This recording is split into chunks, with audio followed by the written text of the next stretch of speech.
Aloha, I'm Jade from Reading Wave. My guest today is Jessica Ireland from Learning with Fun. Today we are going to talk about children's learning styles. This is the first video in a series, and we're going to talk about one learning style in each video, and we will try to do this weekly. We are in unprecedented times during COVID-19 where parents will be educating their children at home. So we wanted to bring this video to you. Jessica has some very helpful information for you. She's an educator in Maine. I'm in Hawaii, so I love that we have a cross-country vibe going on. If you watch to the end, we have a little freebie for you, and it has to do with free reading games, courtesy of Reading Wave. So Jessica, why don't you go ahead and tell us about yourself? Hi Jade, thanks for having me today. So I've been an educator for around 7 years, and I've worked both in public and private schools, but I own Learning with Fun and have owned Learning with Fun now for 4 years.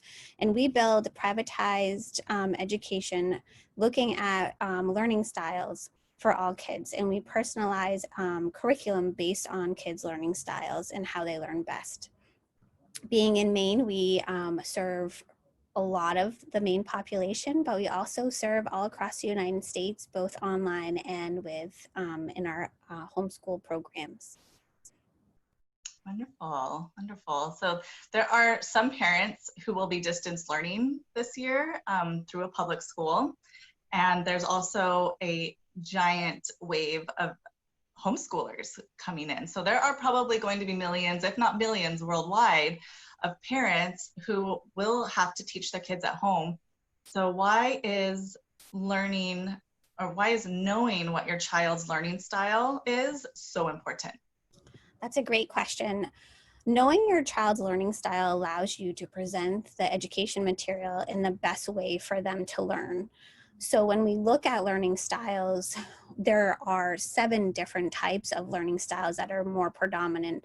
And then you have an 8th learning style that kind of incorporates a lot of different pieces. And so all kids have, and people have one predominant learning style. And for parents, knowing what that is allows for less stress within the relationship with teaching at home, but also they can advocate for their kids within their school to provide special accommodations for their online learning. Right, and so it's kind of like a psychological thing too. So if like you understand what your children's preferred method of learning is, like you can just, you don't have to fight against it. You don't have to battle against it. You can incorporate it better. Absolutely, and provide the materials that they need best at home. So knowing what those are makes it a lot easier to accomplish the end goal versus having tears and frustration and feeling really overwhelmed. Wonderful. So for those of you who are watching on IGTV or YouTube or wherever, feel free to comment, ask your questions in the comment section, and Jessica or I will answer them later in the video, or later after the video is done. But we'd like to connect with you all. And if you have friends or family who will benefit from this information, please share this video with them and don't forget to save it. So today in this very first video in the series, we're going to talk about kinesthetic learners. As a Reading Wave educator at home, this one's one of my favorites because we use movement in almost every single set. So I'm excited to talk about this one, so take it away. All right. I will say, Jade, too, that using some of your ReadWorks products have been amazing because they have offered that kinesthetic learning opportunities, especially with reading, which I love using. So today we're going to start with just looking at the different types of learning styles. And so we have visual, musical and auditory, physical and kinesthetic, which we're going to talk about today. We have that one that I was telling you about, that's combination, solitary, social, logical and mathematical, and verbal. So when we look at kinesthetic learners, the characteristics of those are a few things that we want to keep in mind. So they like to remember what is done, not said or heard. So they need to finish and complete a task to really feel like they have completed their work. They don't really hear a lot of information as well. So you might have hear them ask you a couple questions over and over again. Sometimes being a parent at home or a teacher with kinesthetic learners, you might feel like they don't focus, but they're focusing with their body. They're just not always focusing with their ears, which can sometimes cause a frustration. You typically see them touching and moving things because they have to move them in order to learn how things work. So it's very important for them to have a lot of things that they can touch. They usually use their body to attack tasks to get them done. And one of the beautiful things about kinesthetic learners is that they're using their whole body. So their senses are at a heightened rate versus somebody that's just sitting there that is more of a visual learner or auditory learner. Kinesthetics are using their whole body at the same time as learning material. So they're using all five senses. All five senses at the same time. And you typically see gifted students that their IQs tend to be higher, the math and the science engineers. They're very much a kinesthetic learner because their whole body is engaged versus only one or two senses at a time. They love games. They typically sometimes have a harder time with learning to read, which is one of the reasons why, Jade, your product is amazing. Many appear to be slow learners of information that's presented to them because they typically need time to process what's going on in their environment. Many of them, like I had mentioned, tend to be athletic. They like to be creative, so you might see them as being cooks or artists or things that they're always using their body to complete tasks with. Study tips for kinesthetic learners, and this is really important now that we are in COVID and having to do work from home. Holding a book while reading. So reading information on a computer is not an effective way for kinesthetic learners. So if you can get the textbook or reading material in a paper format instead of online. Or even printing it. Is printing it acceptable too? Printing it is a wonderful option, absolutely. Writing while reading or talking, so taking notes while somebody's reading to them the information is another great way. It's a good task for note-taking or some of the high school kids while they're listening to lectures online, making sure that they're taking notes. Don't be surprised if you see your kinesthetic learners doodling. They're actually listening to you. They're just needing to move their hands. I was going to ask that one. If just drawing little loops on a paper, like is that they're not distracted? They're not distracted. They're actually giving you their full attention. It's a way to calm the nervous system so they can pay attention. Use extra time that can be offered. So if there's a way to have extensions at school for online learning for like projects or things like that, that tends to be helpful for them. So there's one thing that says use computers to enhance learning by typing out notes. If writing is a tricky thing for your child, typing out also has a kinesthetic feel because they're using their fingertips to type with. And also practicing slow breathing while doing work from home and getting their body to be in that focused state is helpful. Some other great tips is for the younger kids is writing with their fingertips. I use a lot of shaving cream at our school, or sand, which is really helpful, or finger paint. And everyone at home right now, they're all about their sensory bins. For the younger kids, it's like the huge craze right now of sensory bins. Sensory bins are huge. One other thing that I like to use a lot in our house is finger paint that is edible because it gets on their hands and the younger kids love to play with it. So you can even use, ketchup as long as you have things that are not going to be stained.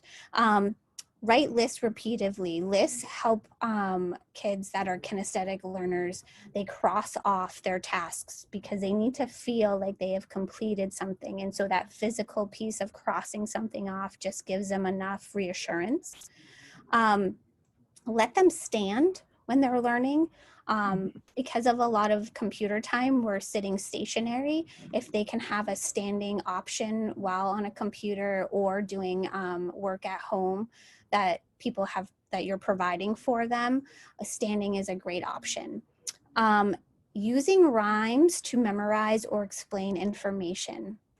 Rhyming allows for that beat, and it's another physical component for them to be able to remember multiplication facts or different sounds, as well as just remembering like historical facts of like Christopher Columbus and things like that. Things that you can put to a tune or have a rhyming beat to really help. That's interesting. I would almost consider that an auditory, if I didn't know any better, you know? Well, and you would, and most people do. And the piece that makes it kinesthetic is they're feeling it, like their body takes on a whole different rhythm because of the sound and the beat, versus an auditory learner is just gaining that information, but not actually feeling it in their bodies. Okay, so would you say like actually clapping out, is that the best way to do that for younger kids especially? Clapping it out, yep, or stomping it out, even moving your body into like different dance moves while you're doing it. Any way that you can move your body to a beat is very helpful. A few other things that have been great is making flashcards for each step of a process, because they can physically put it down. When possible, make diagrams or models of things so they can actually physically put things together. Role playing is a good one. You think that it isn't really kinesthetic, but it is. Their bodies take on a whole different demeanor, and they have to physically try to be somebody else. One last thing that I think is really important is to record the lectures from school if they're doing work online, or to record other different pieces that they're learning about while exercising or walking, so they can listen to it. Podcasts, some of the TED Talks that you might want to use, make sure that they're exercising while they're listening to it, or an audio book, things like that. That's great. That's a really good idea. So you don't necessarily have to relate the material to the movements or what they're doing kinesthetically. They can literally just be doing any physical movement. Any physical movement. My rule of thumb for a kinesthetic learner is if their body's not moving, they're not learning. Oh, their bodies are if they're not wiggling, their bodies are pretty much shut down and they're not focusing. And so why did you choose to start with this learning style? Why kinesthetic learning? I know every parent across the world is like, yeah, my kid is moving it all the time and not paying attention to me and just doodling and drawing pictures. So what's the reason you wanted to start, and why is it so important to understand kinesthetic learners? Because there are more kinesthetic learners in children than any other type of learning style. And whether kinesthetic is predominant or a subset of one of their learning styles, their bodies are not meant to be stationary at young ages. And we typically have our kids sitting for long periods of time in school. And so hopefully that's shifting now. And hopefully we're all understanding. Yes. And so even though, Jade, that we are in this pandemic right now, it's a beautiful opportunity to understand how your child learns best and to be able to offer these this time of extra learning. And so kinesthetic learner is something that can be implemented even at home, and can make it more fun for them. Definitely. Yeah, there's a lot more laughing and giggling and just silliness going on over here. That's for sure. Wow. Okay, that was so helpful, Jessica. Thank you so much. For those viewing, remember to type in your questions or if you want to throw out a learning style that you think your child might be, we'd love to hear about that too. Don't forget to save this video, share it with your friends and family, and we will do, what are we doing next week? What kind of learners? We're going to be doing visual learners. Visual learners. That's another predominant learning style, especially for the younger kiddos, because the more visuals, the better.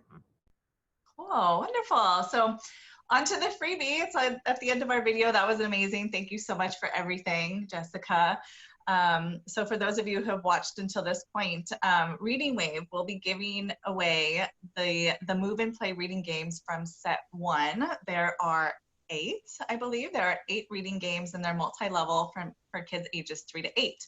So we're going to give that away to all of our new Instagram and Pinterest followers. I'm terribly new at all of these social media things.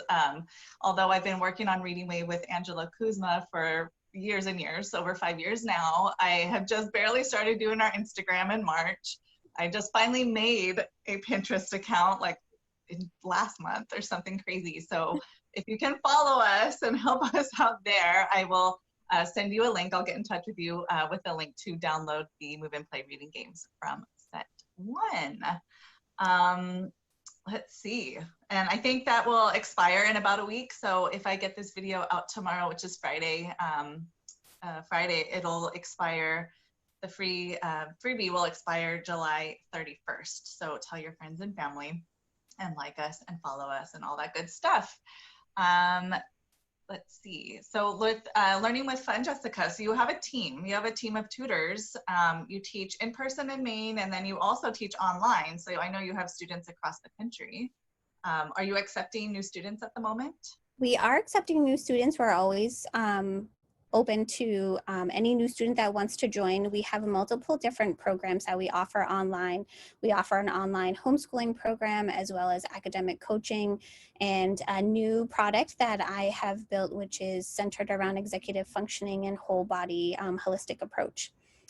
Executive functioning is how the brain is actually working, like the actual workings. Correct. It's the way we organize our life, from emotional control to stress tolerance to working memory, and how our body actually is connected through our gut and our brain connection. And so it's a new type of executive functioning philosophy. It's more holistic body approach versus skill approach. I love that. I love anything that's cutting edge and ahead of the curve. And we're all gonna, in 20 years, when people watch this video, they're going to be like, oh yeah, they were saying that. And now we're implementing it in our lives and in our schools and in our children's learning and at home. So I love it. I'm so glad to be talking with you, and we'll schedule the next Visual Learners series next. We'll come up next week. Well, thank you so much, Jade. And I will just say your freebie that you're offering is amazing. And I use those games pretty much weekly in our school, and the kids have absolutely loved them. So anyone that is watching this video, definitely go on to Jade's Instagram and Facebook and Pinterest, because you'll definitely want these games. Thank you so much. I'll talk to you soon, Jessica. Okay, bye. Have a great evening over there, and I'll enjoy my day over here. Okay. Bye. Bye.